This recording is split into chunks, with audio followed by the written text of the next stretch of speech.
Estamos de regreso en Evas Urbanas. Esta noche nos engalanan dos Evas profesionales y está con nosotros Cristina Silva, comunicadora social ampliamente conocida, aunque más conocida su voz en el programa radial Ellas Son Así. También está con nosotros Tania Algaba, máster en sexualidad. Hoy vamos a conversar de un tema apasionante y es sobre la sexualidad precisamente, y a esta hora de la noche queremos reflexionar alrededor de las creencias que nos enseñaron de pequeños, con cómo nacimos, cómo nació o se cimentó en nosotros esas, valga la redundancia, creencias que de alguna manera en la adultez se reflejan, ya sea positiva o de manera negativa. Mi historia sexual es el tema que esta noche abordamos. Y para dar inicio me gustaría preguntar, también Tania Algaba es docente universitaria, ¿por qué es importante conocer la historia sexual como persona? Bueno, muchas gracias, Cristiana, por invitarme. La historia sexual se compone de una serie de preguntas que recogen prácticamente toda tu biografía sexual, porque viene desde la infancia y nacimiento, la adolescencia, la niñez, adolescencia y la adultez. El objetivo es que todos los seres humanos, cuando contamos algo, comenzamos como a revelar aquellas etapas, aquellos momentos que nos hicieron. Son pedacitos, nosotros somos pedacitos de las experiencias que vivimos. Entonces, a medida que te das ese regalo de irla reescribiendo, vas como revelando aquellos eventos buenos y no tan buenos, y también nos da la oportunidad de contar, romper la cultura del silencio, también de procesar y trabajar aquellos eventos que fueron silenciados y resignificarlos. Es una manera de sanar y eso te hace llevar una sexualidad más satisfactoria en la actualidad. Es interesante porque precisamente conversando en previos días con Tania y me hace la pregunta, ¿cuál es tu historia sexual? Y uno, así a grosso modo, pensaría, me está preguntando mi historia sexual, ¿qué es esto? ¿En qué momento nosotros del día, en la vida, nos hacemos una especie de introspección para analizar cómo ha sido nuestra historia sexual? Y precisamente sobre los estigmas, sobre toda la percepción que en la sociedad alrededor de todo lo que significa sexual o que tiene una connotación sexual, que a veces se torna negativo. Y cuando una mujer tiene una apertura en el habla, solamente ahí, cuando habla de una manera desenfadada, abierta, es percibida como una persona fácil o como una persona que no está adecuadamente comportándose. Es uno de los estigmas que se dan. Por eso quisimos también, y como comunicadora social que aborda toda la semana estos tópicos, eso de alguna manera te genera información de la percepción que tiene la gente alrededor de los temas sexuales. Sí, la gente está muy ávida de tener información sexual.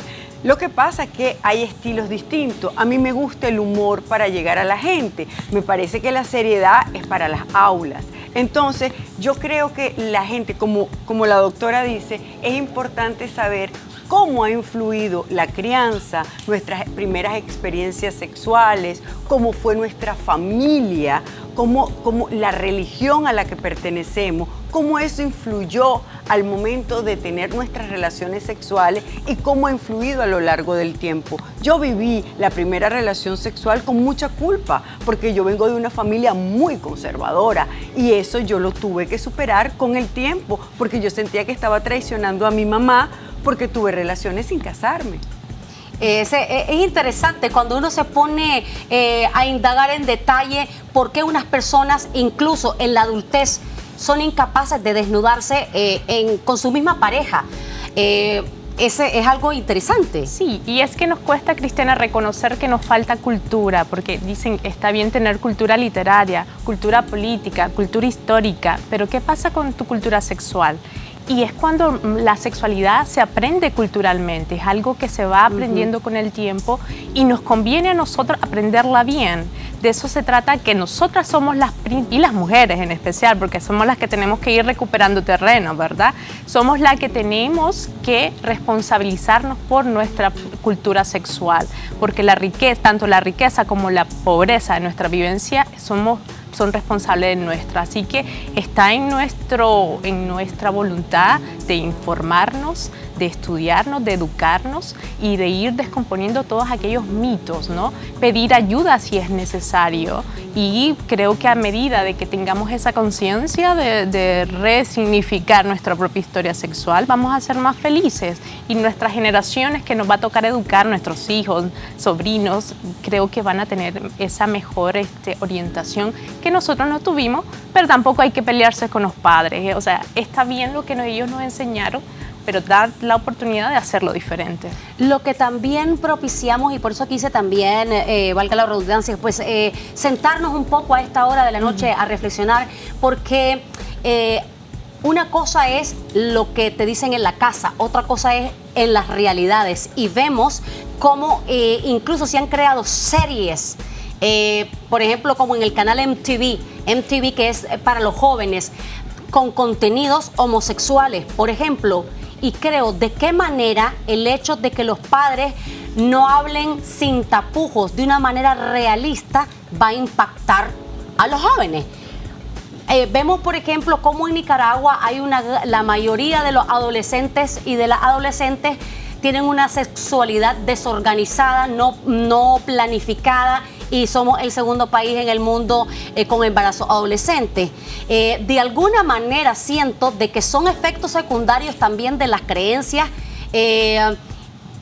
distorsionadas en relación a la sexualidad. Pero, por ejemplo, ¿de qué manera impacta la vida el hecho de que la creencia haya sido demasiado conservadora? Bueno, tiene muchos... es como el corsé mental que vos te pones, ¿no? De tu mente, de que no podés reeducarte, no podés abrirte a la apertura, y comienzan las lealtades familiares a responderse, ¿no? Decirle, por ejemplo, si mi mamá sale embarazada a los 17 años, mi abuela también lo hizo y mi tía también. Y eso es lo que hablábamos ayer, de que es increíble ver cómo las adolescentes que tienen estudios, que tienen acceso a anticonceptivos, siguen teniendo ese tipo de comportamiento. Entonces es interesante ver las lealtades familiares, y por otro lado revela algo muy interesante. Nos falta poner los límites en la negociación con la pareja. Eso te dice, bueno, estoy respondiendo más al amor romántico que al amor a mí misma, que a mi salud sexual y reproductiva, por ejemplo, ¿no? Entonces ahí donde caes en ciertos chantajes emocionales, y eso hay que revisarse. ¿Qué me falta comunicar en mi sexualidad? No estoy viviendo de acuerdo de la teoría a la práctica, ¿no? Del discurso a la práctica hay una enorme brecha, porque yo sé esos conocimientos, pero me cuesta ponerlo en práctica, y es el problema de la comunicación y sexualidad. Y obviamente no es lo mismo haber nacido en Nicaragua o en Venezuela que haber nacido en Suiza. Una mujer en Suiza tiene relaciones, seguramente no sentirá tanta culpa como las latinas, y le va a decir al joven, te pones preservativo. Y si el hombre no quiere, no hay fiesta. Sin sombrero no hay fiesta. Entonces ahí es que incide nuestra historia, nuestra cultura, nuestra familia, lo que nos enseñaron en la práctica. Una joven en Estados Unidos es menos probable que salga embarazada, y no es porque no tenga la misma información de una nicaragüense o una venezolana, es porque ven la sexualidad diferente. Como decías tú, nosotros vemos la sexualidad de las latinas, nuestro órgano sexual, a nuestro corazón como una conexión, y no a nuestro cerebro. Entonces no negociamos con nuestra pareja, no le decimos, ay no, él no está enfermo, él me quiere, él no quiere utilizar preservativo, mejor no. Nos subyugamos por el otro.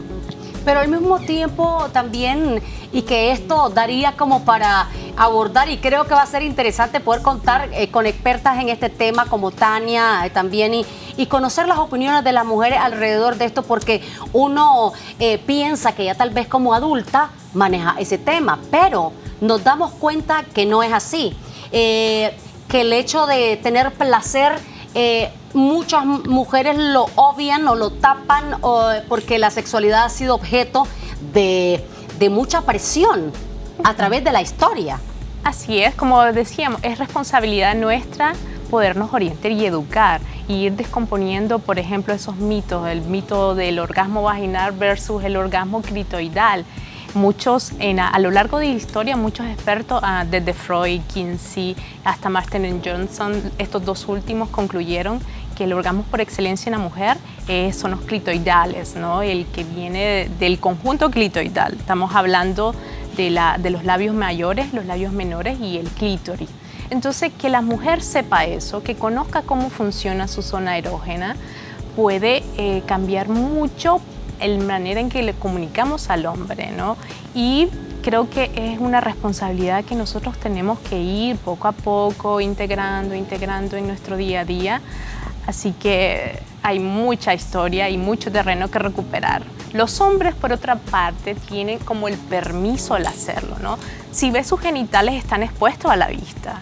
Entonces ellos ya saben cómo funciona, ya saben su tiempo, y nuestra vulva es como una flor interna, es una orquídea que va adentro. Entonces hay que explorarlo como entretenimiento, pero sobre todo darse esos permisos emocionales, mentales, y decir, la sexualidad es buena, Dios nos hizo seres sexuales, así que hay que comenzar a explorarse y entenderse. Así es, y este tema queda para más, pero en una próxima ocasión vamos a poder indagar un poco más precisamente el tema que nos había compartido Cristina, que era, ¿cómo que se llamaba? Yoni. Yoni. Sí. El yoni, que es un término. Que es un término espiritual para la combinación de lo que es la vagina y la vulva. Entonces decían que una mujer tenía que verse, tenía que aprender a tocarse y que es la responsable de sus propios orgasmos. No podemos, primero nos tenemos que conocer nosotras para decirle a nuestra pareja qué es lo que queremos, qué es realmente, cómo nos gusta. Y cada persona es distinta, cada persona tiene sus fantasías, su forma de llegar al orgasmo, y cada encuentro sexual tiende a ser distinto. Entonces tenemos que darnos permiso y tenemos que disfrutar la sexualidad porque es parte de nuestro derecho. Sin lugar a dudas. Muchísimas gracias, Cristina. Gracias, Tania, por habernos acompañado. Este es un tema que vamos a continuar abordando para ver qué tanto podemos aprender aún, que de la sexualidad se puede ahondar interminablemente. Nosotros hemos llegado al final de nuestro programa. Esperamos que haya sido de utilidad. Los espero el día de mañana.